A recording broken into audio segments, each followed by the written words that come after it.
మామిడికాయ పచ్చడికాయ కొన్ని ముక్కలు కావాలా? పచ్చి ముక్కలు తింటారా? వద్దులే, ఆవకాయ కలిపినాను గిందులు. కానీ పచ్చి ముక్కలు ఏం చేసుకుంటారు? పుల్లగా ఉంటాయి గబ్బా, ముక్కలు బాగా గుడుస్తుంది. మా రవణమ్మ మేము అటు ముందు చూడు, ఎప్పుడెప్పుడు పచ్చడి కలుపుకొని తిందామా అని అటు కూర్చొని ఉందో. ఏడవలేక నవ్వుతున్నాం ఏంది రవణమ్మ?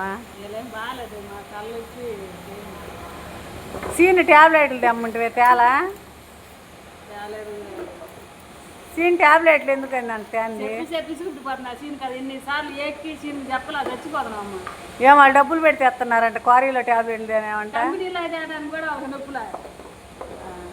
రేపు చదువుదాంలే సీన్ మీద, సారకు చదువుదాంలే. మొక్కలు ఎన్ని డబ్బాలు రావణమ్మయ్యా? 4 అది 5 6 డబ్బాలు అవుతాయట్టుందిగా. ఇదే ఇంకా అంతా పచ్చడి పెట్టినాక వీడియో తీసి పెడతాంలే. ఇయ్యలే ఈ సోది మాటలే. నచ్చితే లైక్ అండ్ షేర్ సబ్స్క్రైబ్ చేసుకోండి.